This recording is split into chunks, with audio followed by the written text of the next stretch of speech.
Throughout the war in Ukraine, cities around the world have covered themselves in blue and yellow in solidarity with the Ukrainians. Paris, the Eiffel Tower; Rome, the Colosseum; New York City, the London Eye, the list goes on. In Jerusalem, the walls of the old city were bathed a few nights ago, Sunday night, in both the Ukrainian and Russian flags, a nod to Israel's position as a peacemaker in the war.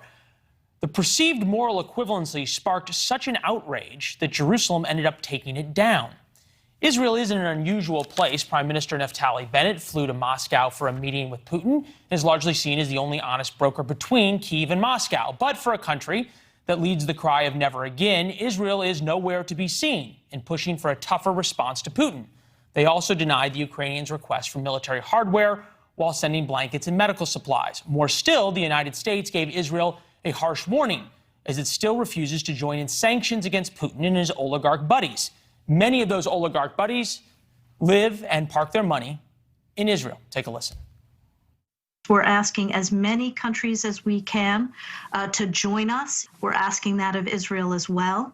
Among other things, you don't want to become the last haven for dirty money that's fueling Putin's war.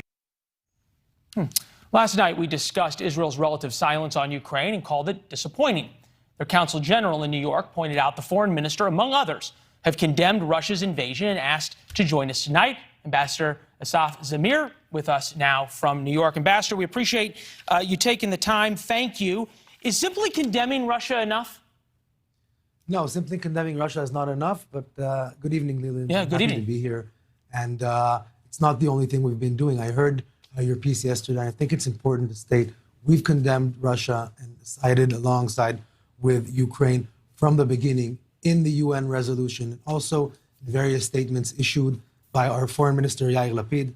We've also been one of the first countries to send 100 tons of aid into Ukraine and are now opening one of the biggest field hospitals near Lviv. We are absorbing tens of thousands of refugees and are preparing ourselves for maybe a flow of hundreds of thousands of Jewish olim, both from Ukraine and Russia. I don't think it's fair to say that we've been silent. Okay, but you understand that the United States government is saying that you all are still allowing Ukrainian oligarchs, Russian oligarchs, pardon me, to launder their money and to hide their money and to move their money through Israel. Roman Abramovich's jets were just flying through Israel. He's Putin's cashier in the West. It flew in and it flew out, and he's an Israeli citizen, making it a bit harder for us. But if you followed our minister of Foreign Affairs yesterday in a statement with the Slovakian foreign minister. Yeah, no, we have it right here. Israel will not be a route to bypass sanctions imposed on Russia by the United States. But still, sir, there is no sanctions by Israel. You have not followed the Western countries. You've not sanctioned any of Vladimir Putin's oligarchs. You have not taken on the Russian banks. No, we have done some of the things you just said. If you listened to the statement by Tom Nides, the ambassador to the United States in Israel, just yesterday, saying we have done everything that the United States has offered us to do. This is not just the Biden administration. This is an official ambassador from the State Department saying this. It does take us somewhat more time, a bit. You have to remember, Lyland, Israel is in a bit more of a complex situation than other countries. We do share an effective border with Russia because of Russian presence on the Syrian border, which is a channel for Iran, and we have to take that into consideration. And we also are the Jewish state responsible for 200,000 Jews in the Ukraine, 500,000 Jews in Russia, and more than that. There are a million former Soviet Union residents. You rightly point out that you all are in a very complicated situation, and that is one that requires acknowledgement. I'm wondering, though, that if this was flipped around, and I have been in Israeli cities under rocket fire from the Palestinians, so I understand what we're saying here. So have I. I know. If Palestinians, during a war with Israel, if there was another country which condemned the rocket fire by the Palestinians, but still allowed Palestinian billionaires to hide their money in that country and travel through that country on their private jets, and didn't send Israel the military equipment it requested, I'm not sure you'd really be all that happy or care how complicated a situation that other country was in, would you? Well, I just heard you talking about military assistance from the U.S. You know it is complicated, and you don't always send everything possible. But I think that taking into consideration our size and our challenges, we've sent more than most countries in the world. I do want to say one thing. The Ukrainian ambassador says that he's angry that you guys. He said the Ukrainian ambassador says that Israel is scared of Russia because you're not sending bulletproof vests and other requested military aid. I wouldn't use the word scared, and I understand the tension. I understand the complex situation some of the Ukrainian officials are in, and they say things. Not all of them are always right, and that is understandable under the situation. There was another Ukrainian official said this week that El Al has not cut ties with Russia, and it did, and they had to issue a statement afterwards. Not everything being said is always true.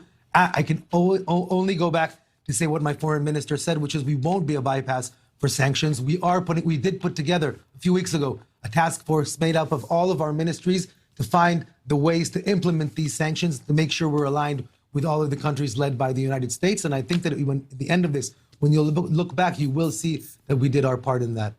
I'm interested, Leonid Nevzlin, a Russian-Israeli billionaire who's critical of President Putin and the business executives in his orbit, said Abramovich, whose jet, as you noted, flew through Israel, and he traveled through Israel as well, and others became Jewish philanthropists, let's say not from the bottom of their heart, but for protection worldwide. How does Israel deal with this? And you point out rightly that it is a country that takes in all Jews. But you have some people who are Israeli citizens who have some extraordinarily questionable past and ties to Vladimir Putin. How can the world be assured that Roman Abramovich and others are going to be held to account? Just like I told you, we're working closely with the American administration to try to find the ways to implement that to the best of our capacity. It is more complex because some of these peoples are citizens, but make no mistake, we have chosen a side to this. We are against the Russian aggression. We are side by Ukraine. We will find a way to implement these sanctions. We'll find a way to make Israel a place where money isn't laundered and dirty money doesn't go into. I can give you various examples of things that we've started to do, and I'm sure that in a few days you'll see the results to that. Continuing on the Washington Post reporting, and this is important because there's been, even from the time that I was in Israel as a foreign correspondent, some real questions about Russian oligarchs moving dirty money through Israel. A number of wealthy Russian Jews applied for Israeli citizenship after Russia annexed Crimea from Ukraine in 2014, in part to evade resulting U.S. sanctions. In Israel, they benefited from a law exempting new immigrants from paying taxes on their income for 10 years. The law was used as a loophole for international money laundering and transferred seaside cities such as Tel Aviv, Caesarea, and Herzliya into playgrounds for the ultra-rich. Leland, to be honest, I haven't read this article.